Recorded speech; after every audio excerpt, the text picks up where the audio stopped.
Ayun. So, good evening guys. Ngayon po ay Tuesday, May 14, 2024. So, medyo ayaw pa rin umakyat ng mga blue chips stocks natin. Merong mga nagberde ngayon, no? Marami din naman. Marami din pala nagberde ngayon, pero yung iba, medyo nagkaroon siya ng pullback. Kagaya ng mga winners natin kahapon, si ICT at saka si Banco de Oro. Makita natin mapula ng konti. Pero yung gain kasi ng market, parang hindi naman siya gumalaw. So, 0.06%.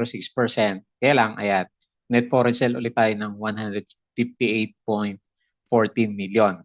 Medyo sideways si PSE, kaya ang galaw natin is nandito pa rin sa mga trending stocks natin. Ayan. Tulong muna yung mga blue chips natin habang namamayagpag yung ibang mga trending stocks kasi yung iba kagaya ni IMI.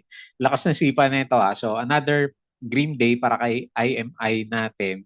Meron siyang laki 14.57% na gain dito sa market. So ano ba to? Technical bounce? Parang hindi naman ako kasi 2 araw na o may balita na parating si IMI natin. Ayan. So lugmok pa rin naman yung price pero malakas nga po yung sipa niya. So 763.23 million net foreign sale. Tapos, ewan ko, pinakauna dito sa listahan natin si Dito. Pero wala naman news sa kanya. So hindi natin nilagay si Dito. Marami lang talagang may gusto sa kanya. So tignan na lang natin for the coming few weeks. So nauna sa listahan natin si Keeper. So yung pinaka-catalyst, ayun naman pala, meron pala siyang parating na dividendo, which is more than 6%. So tingnan natin kung na-price in yan kasi yung up move natin sa ngayon is 3%, 3.82. Kahapon is more than 3% ulit. Baka yun na yun. Tapos meron siyang net foreign buy na 3.22 million. So wala pa naman yung pinaka-ex date niya. Hopefully makit pa siya ng konti bago siya magkaroon ng pullback. Kasi parang nag-breakout siya doon sa resistance natin sa kanya kahapon. Okay? So silipin natin yung kanyang chart. SGP, pinag-usapan pa rin siya. Ano ba yan? May mga hearings pa ulit si Tulpo dito kay related dito kay SCP natin. So negative 0.38%. Nagpapahinga siya kahapon is market siya ng 3 or 4% na galawan. And then meron siya 310K net foreign sales sa market. So yung mga previous na trending stocks natin, si Bell, sumipa din to noong umaga, di ba? So nag-close siya, doji, rather hanging man, no? So may cross sa closing niya. So dalawa sila ni titingnan ko kanina kung di ba sabi natin may potential mag-breakout din si Plus o kaya itong si Bell. So si Bell halos breakout na kanina, kailan na pullback. Ayan, si Plus is 1% lang yung ginalaw niya. Tapos si Double Dragon N, biglang nabuhay din. So another high flyer dito sa mga stocks natin, 8.69%, and then meron siyang 23K na net foreign sale. And then si Converge, alam ko may catalyst to may na-retweet yata tayo, nakalimutan ko. Ano yung na-retweet natin sa kanya, pero parang good news naman yon sa Korea. Alam ko sa Korea, di ba, may bago siyang investment. Pero meron siyang, so maganda, di ba, 4.14%. Pero meron siyang 6.71 million na net foreign sale dito sa market natin. Okay? So disclaimer guys, sa mga bago dito sa channel natin, as usual, yung ating review is for educational purposes lang po ito. So huwag mong gagawin ito as a reason para mag-buy, sell, or hold na stocks. Due diligence lang po. Meron po kasing risk na involved sa trading sa market natin. And then follow po ako dito sa, as usual, dito sa Palabi Trader na YouTube channel. Subscribe ka lang po para updated ka or kung gusto mo, join ka naman dito sa trading group natin. Okay? So yung mga ka-subscribe, maraming salamat po sa mga usual na viewers dito sa trending stocks, company reviews, mga profit or loss, mga sample trades, basic indicators, technical analysis, fundamentals, plus yung mga risk management naman natin sa market. And then follow mo din po ako dito sa ating Palavi Trader Crypto to para naman sa mga play to earn games natin. Medyo sideways lang si crypto as of this time. Okay? So follow mo ako sa social media para updated ka sa post. Palawi Trader na Facebook account, ito po yun. Plus ito naman yung ating Facebook page. Yan, check na lang kung sino po yung gusto mong i-follow. Bodegi Peak para sa article sa local market, US at saka crypto. So bubuhayin natin to, sabi natin kasi namatay si money earners natin. So nagbawas ako ng mga website, medyo marami kasi hawak, di ba? Medyo tinuman tayo ng AI update ni Google. So nagbabawas tayo ng mini-maintain na websites naman. Okay? So double check mo na lang yan. Tapos sa Twitter, Yung pinaka-summary, hindi pa lumabas si Philippine Stock Exchange natin, no? Um, hindi ko makita eh. So yun yung hinahanap ko kanina. Yan, post natin yung iba dito. Mukhang maganda yung mga news na lumabas kanina, pero mukhang wala ng bagong ano. Okay? So tingin tayo dito sa mga na-post na lang natin dito sa window natin. So malakas kanina umaga yung property. Ayan, Alimeg, SMPH. Ayala Corporation, ano ba to? Ayan, natakpan na siya. Registers 13 billion net income, up po siya ng 28%. Ayan, maganda yung business ni Ayala Corporation. Yung price lang ang hindi maganda. Converge ICT, ayan. So, ito yung catalyst natin, di ba? First quarter up by 17.5%. Parang sell on news. Yung nangyari sa kanya. So, foreign funds bought, ito yung mga binili ng foreigners natin, BPI, Metrobank, Security Bank, Ace and Mer, Manila Water, EMI, GSMI, JT Cap, GGS, Erich, Robinson, Globetel, Dito, Bell, at saka si Plus. Ito yung mga binenta, BDO, APF Gen, FPH, CNBF, DNLFD, IMI, ayan, kung kailan siya makiat, AC, Aboites, Alicrates, Converge, ATI, SEB, ICT, at saka si Mac. Alam mo, maganda yung earnings ni Mac natin. Bloomberry, so yung first quarter earnings drop ng 11%. Nickel Asia, sumipat to kahapon eh. Profit plunge, 202 million amid nickel oversupply. Alam ba okay yung mga nickels natin, oversupply. Ayan. Macro Asia, ito, meron siyang up siya na 72%. Ayan, maganda pala itong si Mac. Bantay ko nga ito. Tignan natin. Lesser use, balay ni frutas, up siya ng 38%. So medyo kulang lang sa volume si Balay. Pero umakyat pa konti-konti yung price niya, silipin mo. Ayala Corporation, up siya na 26%. ICT, so may plan to build 800 million US dollar terminal in Batangas. So ito yung nagpapadiretso ng price action natin. Meralco to increase rates by 46.2 centavos. Converge ICT, off to strong start in 2024, up siya ng 17.5%. Ayan, medyo kumikita na si Converge. SMPH, Science Interruptible Load Program, LTG, first quarter, ayan, medyo konti-konti, 1% up siya. Jollibee, up by, ayan, ganda yung Jollibee, 23.4%. Si Citycore Renewable Energy, yung IPO natin by June. Ayan, so hindi na naman siya matutuloy. By June ulit. Billionario Losocos Pure Gold, one of the largest Philippine grocery store, announced a lower dividend payout. Okay. Converge, okay na yung News, ICT, okay na rin, ASEN. Unit Invest in Texas, sa si Double Dragon, ano bang catalyst natin? EI gets acceptance letter for Cavite Calax Link. PLC to voluntary release. Ayan. So, tatanggal na si PLC. LTG, 0.6%. MRC, medyo lugi. RCB, ang laki ng lugi. Minus 40%. Macro Asia, plus 72%. Abangan natin yan. SPNEC, ano ba to? Kumita ba? So kumita naman siya, 47 versus 24 million. Axilom, 106 versus 69. So kumita din siya. PLC, Converge, okay, Secret. Ito tingnan natin to kasi China Redice. Blockade of Panatag, US expert. Ayan. So magiging negative sentiment to sa market natin pag natuloy-tuloy yan. Bloomberry, first quarter drop siya ng 11%. But Jollibee, so okay na yan. Alin pa hindi natin na-post. Si LTG, ano ba? 1% higher nga. Ayan. So Costco, URC, Robinsons, Ali. Ayan. So meron siya mga buyback. Okay, si Enrique Rason, si Manila Water, no? Ganda ng galaw ni MWC natin. CLI, 15% growth in the first quarter 2024. Felix Mining, exploring ways to complete silangan copper. OGP falls 6%. Nabawas na ba kanina to? Si STN yung panalo kanina. Ba't hindi nag-trending si STN natin? Okay, so yun lang. Yung US market natin is parang sideways yata yung galawan ngayon. Medyo mapulay nakita ko sa kanya. Okay, so yun po yung mga balita dito sa markets. Tapos, ayan, patalastas ulit yung Patreon channel natin, ha? Yung mga gusto po ng guide sa trading. dito sa Philippine Markets. Kung gusto mo ng guide, sali ka lang po dito sa Patreon channel naman natin. Okay? So double check mo na lang po yan. Okay. So pag-usapan ulit natin yung galawan dito sa markets. Okay, medyo nag-subside naman yung yung sell-off natin, no. Pero net foreign sell pa nga 158 million. And then konti-konti lang. So nakikiramdam muna kasi walang foreigners, 0.06%. So guhitan ulit natin yung pinaka mga resistances natin. So ganito pa rin naman yung itsura natin. So magbabago yung sentiment natin kapag yung price index pala natin is bumalik ulit ng 6,700. Tingnan natin, mali mo. Kasi ito yung pinaka-first major pullback, tingnan natin. And parang gusto naman bumalik dito sa MA100. Ayan, hopefully tama tayo ng analysis sa kanya. So RSI 50 slightly below.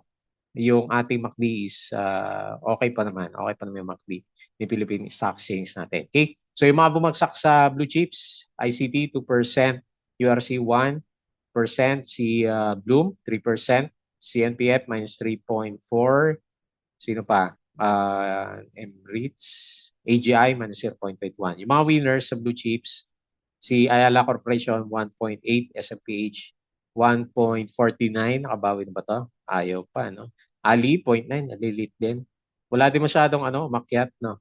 Manila Water lang yung nakita ko na dire-diretso yung galaw, oh. Tingnan mo yung chart ni Manila Water. Monde 0.51. Ayan, lumalaban siya, no? Si Monde, maganda rin pala yung galaw niya. Okay? So dito naman sa winners, ayan, STN nga, yung pinaka-winners natin. So tingnan mo nga naman. So nabuhay ulit si STN natin, no? 21%. IMI, ilang araw na to, second day, no? Tapos sa second day, nagkaroon na siya ng volume. Ayan, bumalik na yung mga nagbenta last time. Hopefully, yan na yun. Double Dragon, 8%. Lotto, nabubuhay yung mga small caps natin. GSMI, 4%. Converge, 4%. Keeper, 3.82. Ganda ng galaw ni Keeper natin. GGS, yun, nag-bounce siya. 3.14 sa mga big caps. Manila Water, yun nga, 2.9%. Okay? So dito sa losers, si Ma, parang hindi ko nakita sa winner si Si Apollo nakikita ko pumipitik-pitik ng 10%. Ma 9% drop. Ayan, walang volume kasi. Prim minus 5%, mga penny, no? JO. Ayan, pullback si JO natin to minus 4.6%. ABS, ayan, pullback na rin siya. Siguro next few days pa bago natin makita sumipa ulit to. 3.47%.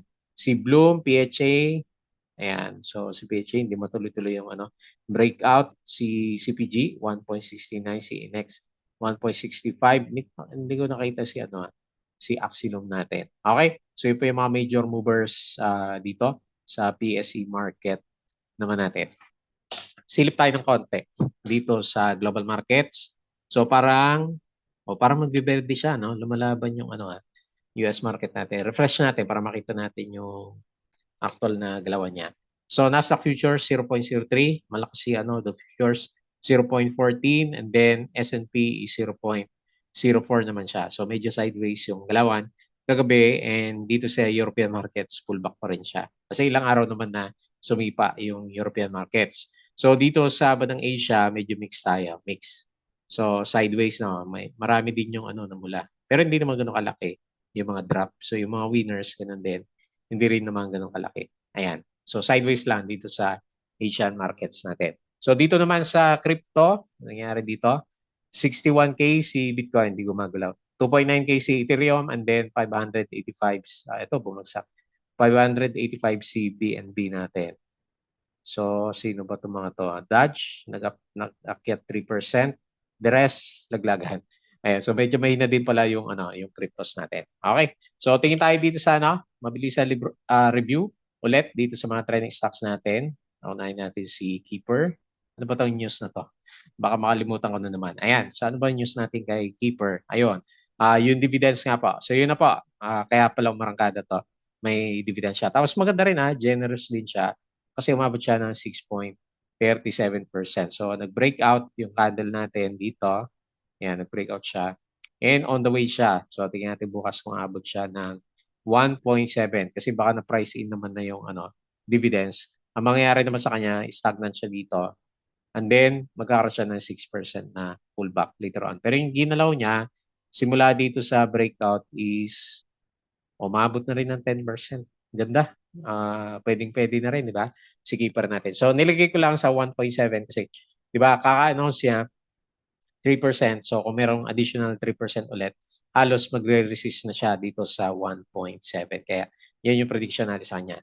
Kasi nga, baka i-price in pa niya ng konti yung dividends natin. Okay? So, overbought na yung ating RSI.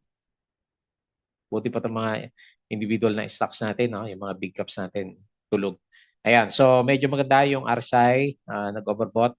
Tapos yung MACD is okay din siya. Ito yung dividends, ha. Generous din pala itong si Keeper, no? Laki din magbigay, oh.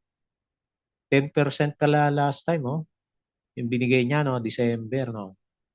Ayan, bantayan mo na lang si Keeper kasi bukod kina DMC, SEC, ayan, generous din pala magbigay ng panalo pa kasi umakyat siya, no? Kung 10% to last time, tapos umakyat na siya. So, mga 5% na yan. Simula nung nag-ex-date dito.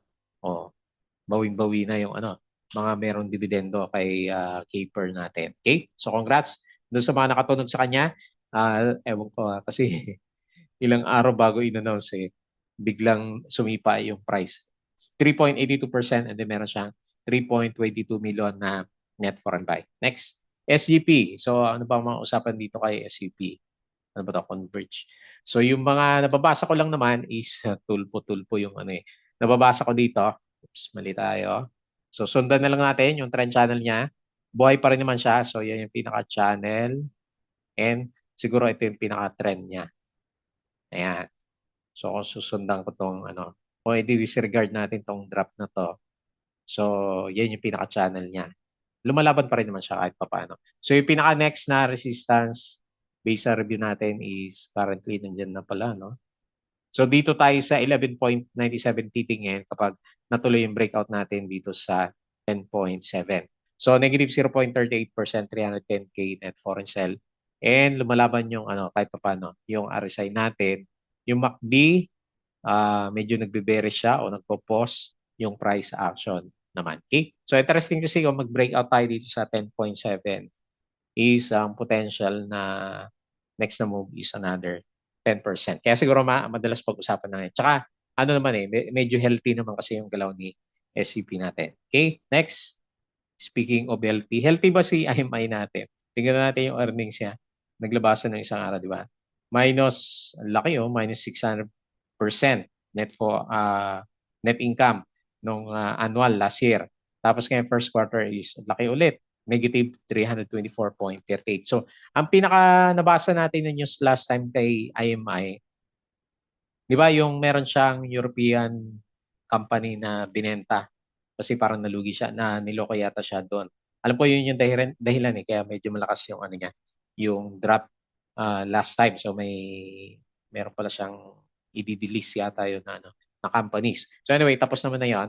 And then optimistic na siguro yung market niya kasi nag-try na breakout dito sa MA 100. So very very interesting kung magkaroon tayo ng breakout dito sa 2.38 na resistance. So meron tayong babantayan kay IMI. So pangalawang araw na siya na umakyat. So yung total galaw niya is laki, no? 30% pala to in 2 days kay IMI. Pero malayo pa siya doon sa previous na average price niya last time is 8. So medyo natenga na tong si IMI natin. Pero for traders so sa side ng mga traders, so may buhay kahit paano si IMI. So yun nga lang, overbought na. So watch out. 30% na rin yan. Tapos very bullish yung yung MACD formation. Maganda sa kanya, magkaroon siya ng base dito. So mag-consolidate muna siya tapos sa kanya i-breakout yung 2.38. O pwede rin naman bukas breakout na kasi meron siyang malaking volume, 10 million yung yung buyers natin ngayon. So negative 763K net foreign sell and meron siyang 14.57 million. Rather 14.57% na gain for today's trading. Catalyst wise, wala tayong nabasa. So pinapasok lang si IMI kasi madali na siyang itulak kasi ewan ko napansin mo yung mga volumes na ito.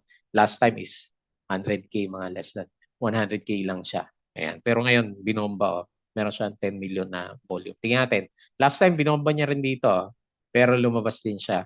Nung siguro hindi nag-materialize, lumabas din siya. Ayan. So ngayon, bumalik ulit yung taga-bomba natin dito kay IMI. Okay? So ilan po yung nakita natin. Next, si Bell. So tuloy na yung benta niya kay PLC o delisting pala kay PLC natin. And ano ba yan? Hanging man. So para lumabas ng volume na to, 0.75% gain, 808K net foreign buy. Lumalaban pa rin naman yung price action niya kasi parang ano naman 'to eh. Parang nasa flag formation pa rin naman siya, 'di ba? So tignan na lang natin kung matuloy 'yan. So ilalagay ko muna yung resistance sa current price na peak niya kanina kasi dalawang beses 1, 2 sa 2.83. And pinaka-trend natin sa kanya is ito. So meron tayong malaking trend channel. Ayun, overbought na rin pala si Bell. So baka prone na to sa correction. Lalo na kita mo yung volume niya. So tingnan natin bukas. So kung red siya bukas, confirm selling volume. Pero pag green siya, mix. So mas marami siguro yung buyers dito. Kasi kung kaya niya itulak bukas naman na galawan. Okay? So okay yung MACD, overbought yung RSI natin. Next.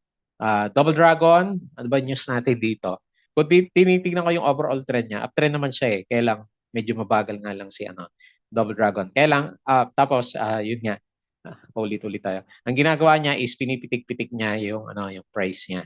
So ngayon, laki 8.69%, minus 23K net foreign sell. So ngayon, nandito siya ulit. So interesting to see din kung kaya niya i-break out itong 9.2 peso level natin. Kasi nandito naman na siya eh. 9 peso na yung price action niya. So, titingin tayo sa mga 10.5 kapag natuloy yung breakout natin dyan. Yeah, okay na pala yung nag-ano na siya nagpa-positive na sa earnings si Double Dragon natin. Okay? So, hopefully, umpisa na yan. And then lastly, si Converge. So, meron naman siya mga good news. Bantayan na lang natin si Converge. So, gusto ko na makita yung galaw nito eh for the coming few days. Kasi meron siyang dito, meron siyang nagko-constrict yung niya, yung volatility niya, no? So parang gusto niya mag-breakout. Total, hindi naman na siya nagkakaroon ng mga lower lows. So interesting kasi kung mag-breakout siya, kung mabilis siya later on kapag lumampas dito sa 9.9. Ayan. So ganyan lang muna chart natin sa kanya. Kasi first time niya nag-earnings siya, di ba? Na maganda, double digit itong si Converge natin. Okay? So bantayan natin si Converge. Hopefully, good catalyst yan para sa mga big caps na stocks naman natin. So balik tayo dito sa PSE. Matamlay pa rin si PSE, syempre, kasi wala yung net foreign buy natin. Abang-abang ulit tayo dyan. Ang madalas na mangyari lang sa ngayon sa market is meron tayong mga trending stocks na biglang pumipitik. Kaya na walang catalyst, di ba? Okay, so yun lang muna. Tuesday ko lang naman. Bago tayo close, please don't forget to subscribe dito sa ating Palabra Trader na YouTube channel. Follow mo din po ako, Crypto Koto, Facebook account, Facebook page, Bodega Pig, Money Earners, and Twitter sa mga gusto ng guide sa trading sa Philippine market. Sali ka lang po sa Patreon channel natin. Okay? So yun lang, maraming salamat. Kita po ulit tayo bukas.